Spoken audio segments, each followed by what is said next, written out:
이 세상에서 우리가 하나님의 자녀의 정체성을 갖고 살아가는 것은 참으로 중요합니다. 왜냐하면 우리가 너무 잘 알지요. 우리의 정체성은 우리의 사명과도 직결되기 때문입니다. 오늘 본문에서 요한은 이 정체성과 사명에 대한 이야기를 하고 있습니다. 우선 요한은 내가 누구인가, 우리가 누구인가, 어제도 우리가 어제도 로마서 5장 말씀을 살펴보았듯이 오늘 이 요한 1서 3장에 보면 우리라는 대명사가 참 많이 나옵니다. 우리가 누구인지, 우리의 정체성이 누구인지에 대한 위대한 선언으로 오늘 이 편지, 오늘 말씀이 시작되고 있는 것을 알 수 있습니다. 1절 말씀 보실까요? 보라, 아버지께서 어떠한 사랑을 우리에게 베푸사 하나님의 자녀라 일컬음을 받게 하셨는가. 우리가 그러하도다. 그러므로 세상이 우리를 알지 못함은 그를 알지 못함이라. 이 부분을 세번역 성경에서 찾아보니 이렇게 번역을 하고 있었습니다. 좀 더 명확하게 이야기를 하고 있었는데요, 아버지께서 우리에게 얼마나 큰 사랑을 베푸셨는지를 생각해 보십시오. 하나님께서 우리를 자기의 자녀라 일컬어 주셨으니 우리는 하나님의 자녀입니다. 세상이 우리를 알지 못하는 까닭은 하나님을 알지 못하기 때문입니다. 여러분, 우리는 하나님의 자녀입니다.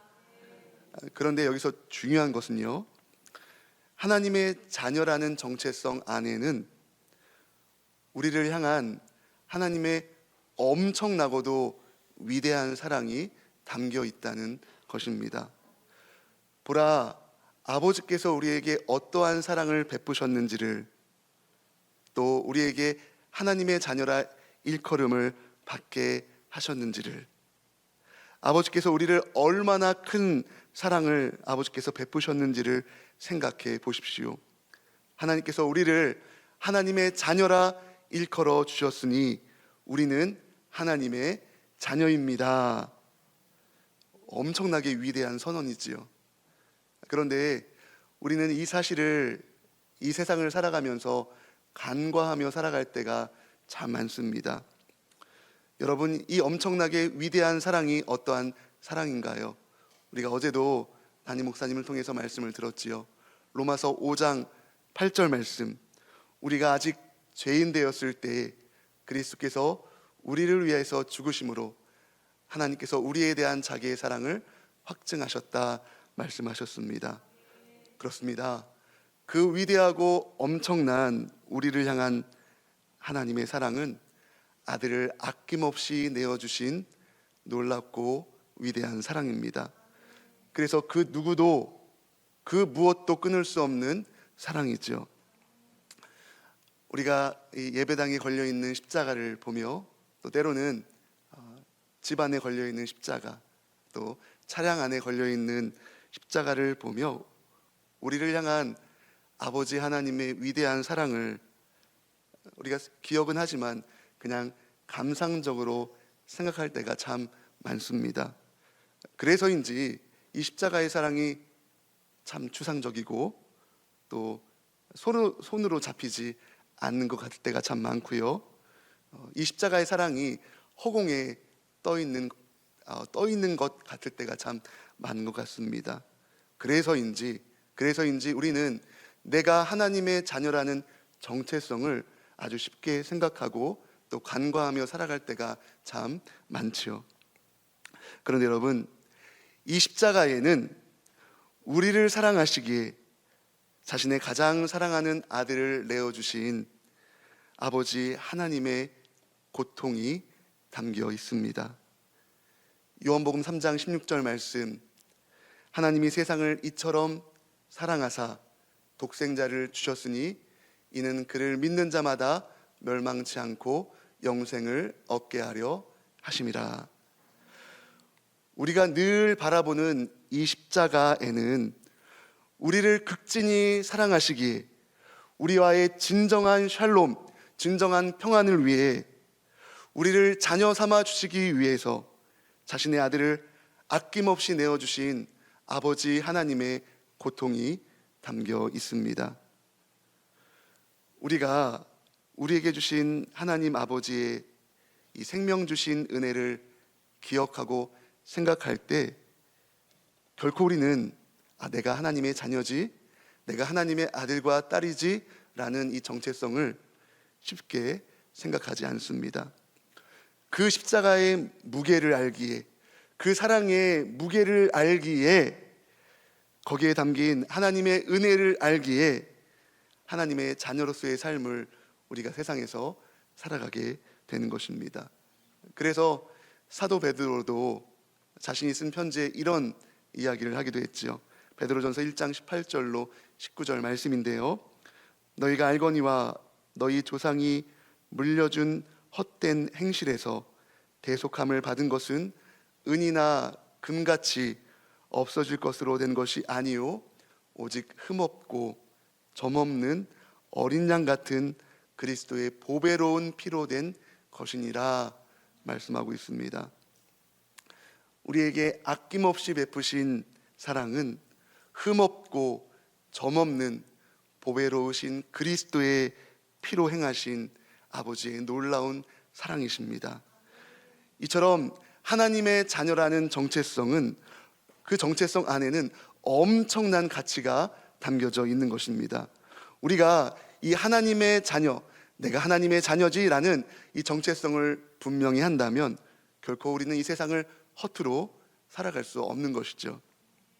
그래서 사도 요한이 오늘 본문 말씀, 이어진 말씀에서 이렇게 계속 이야기를 하고 있습니다. 우리 2절, 3절 말씀 다시 한번 같이 한번 천천히 읽어볼까요? 사랑하는 자들아, 우리가 지금은 하나님의 자녀라. 장래에 어떻게 될지는 아직 나타나지 아니하였으나 그가 나타나시면 우리가 그와 같을 줄을 아는 것은 그의 참모습 그대로 볼 것이기 때문이니 주를 향하여 이 소망을 가진 자마다 그의 깨끗하심과 같이 자기를 깨끗하게 하느니라. 아멘. 하나님의 자녀의 정체성을 가진 성도는 주님 오시는 그날까지, 주님 앞에 서는 그날까지 깨끗한 삶을 살아간다. 사도 요한은 그렇게 이야기를 하고 있습니다. 그러기 위해서 죄를 멀리하는 삶을 살아야 하죠. 죄를 멀리하는 삶을 살고 적극적으로는 계명에 순종하는 삶, 다시 말하면 하나님을 사랑하고 형제를 사랑하는 삶을 살아가야 함을 이야기하고 있습니다. 나아가 어제 우리 로마서 5장 말씀을 통해서 말씀을 살펴봤듯이 우리를 하나님과 화목하게 하신 예수 그리스도로 인해 즐거워하는 삶을 살아가게 되어집니다. 하나님이 우리에게 베푸신 이 엄청난 사랑 속에서 세상이 빼앗을 수 없는 참 기쁨을 우리가 이 세상 가운데 누리며 사람들에게 내가 받은 이 기쁨, 내가 받은 이 은혜, 이 놀라운 사랑을 전하는 삶을 살아가게 되는 것이죠. 하나님의 자녀가 되는 이 은혜를 받은 자로서 죄를 멀리하며 항상 이 은혜 속에 거하기를 항상 힘쓰며 이 은혜를 전하는 세상 속의 증인의 삶을 우리가 살아간다는 것입니다. 그런데 여러분, 우리가 살아가는 세상의 모습은 어떤가요?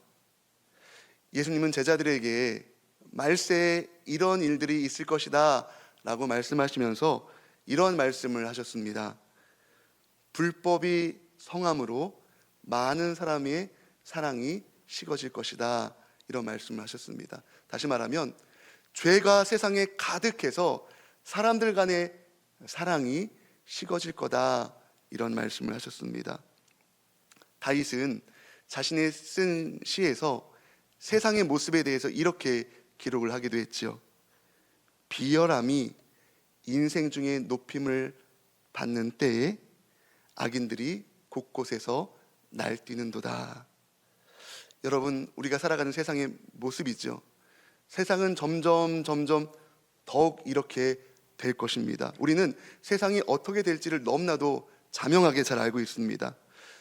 뉴스에서 접하는 소식을 한번 생각해 보십시오. 곳곳에 전쟁, 테러의 소식이 끊이지 않고 있습니다. 우리 지구 반대편에서는 먹을 것이 없어서 많은 이들이 고통 가운데 있는데, 그 반대편 우리가 사는 이곳에서는 먹을 양식이 남아서 그 양식을 버리고 있고, 그 양식 때문에 골머리를 앓고 있지요.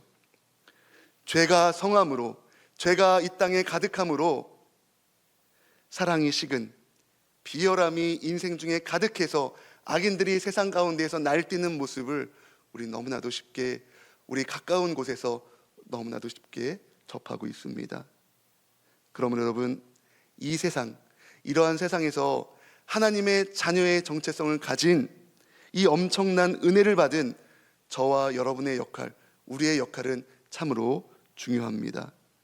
그런데 문제는 오늘 말씀에서도 이야기하고 있듯이 하나님의 자녀인 우리가 여전히 죄를 짓고 여전히 죄의 수렁에 빠져 있다면 우리는 그 자녀로서의 정체성, 그 자녀로서의 사명을 온전히 감당할 수 없다는 것입니다.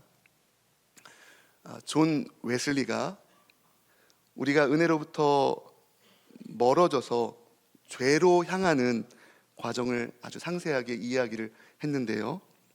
첫째는 먼저 유혹이 일어난다는 겁니다.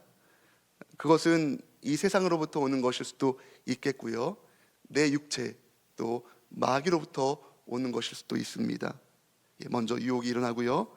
둘째, 하나님의 영, 우리 안에서 탄식하시고 또 기도하시는 그 하나님의 영이 그에게 죄가 가까이 있다고 경고하시면서 더 열심히 깨어서 기도할 것을 명하십니다. 그런데 셋째, 그럼에도 불구하고 우리는 즐거움을 약속하는 유혹에 어느 정도 양보를 한다는 거죠.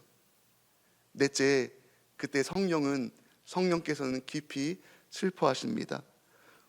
우리의 믿음은 약해지고 하나님에 대한 사랑은 식어지죠. 다섯째, 성령은 더욱 날카롭게 경고합니다. 이것이 길이다. 이 길 안에서 걸어가라. 날마다 우리 안에서 탄식하시며 경고하신다는 겁니다. 여섯째, 그러나 하나님의 음성에 귀를 기울이지 않고 유혹자의 음성에 귀를 기울인다. 일곱째, 마침내 악한 욕구가 영혼 속에 퍼져서 믿음과 사랑이 식어진다. 그러면 그는 죄의 포박에 매여 확고히 매이게 된다고 웨슬레가 이런 이야기를 했습니다. 사랑하는 여러분, 하나님의 자녀인 우리가 죄로 인해서 우리 안에 하나님을 향한 믿음과 사랑이 식어진다면 우리가 살아가는 정말 비열함이 곳곳에서 날뛰고 악인들이 가득한 이 세상 가운데 소망이 있을까요? 내가 하나님의 딸, 하나님의 아들이라는 정체성을 잊고 그 사명을 감당하지 않는다면 이 세상에 진정한 소망이 있을까요? 여러분, 하나님의 자녀인 저와 여러분은 죄를 멀리하는 삶을 살아가야 합니다. 죄를 짓게 하는 것들을 경계해야 하고요, 우리 누구에게나 죄가 쉽게 들어올 수 있는 연약한 부분들이 다 있죠. 우리는 그것을 통해 유혹하는, 죄가 틈날 수 있는 그 자리를 피해야 합니다. 죄의 유혹을 경계해야 되고요, 우리는 피를 흘리기까지 죄와 대항해서 하나님을 의지함으로 싸워 승리해야 합니다.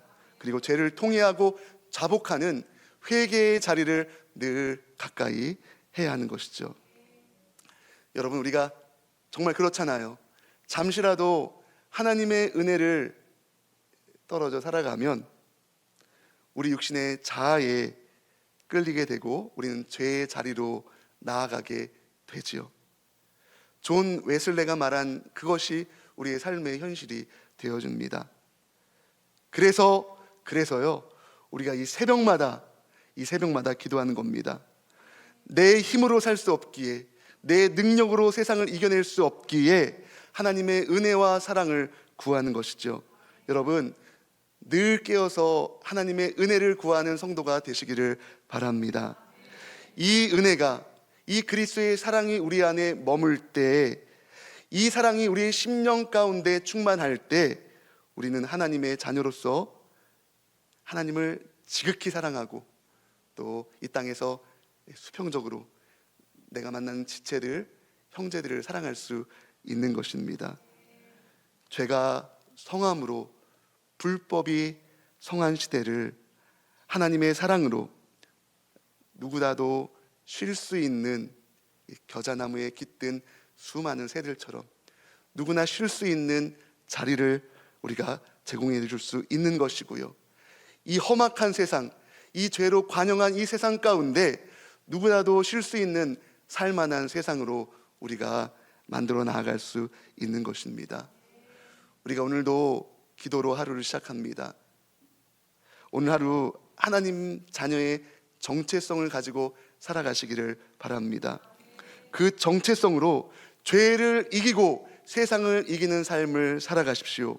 육체의 정욕과 안목의 정욕과 이생의 자랑이 이끌리는 삶이 아니라 정과 욕심을 날마다 십자가에 못 박는 삶을 살아가십시오.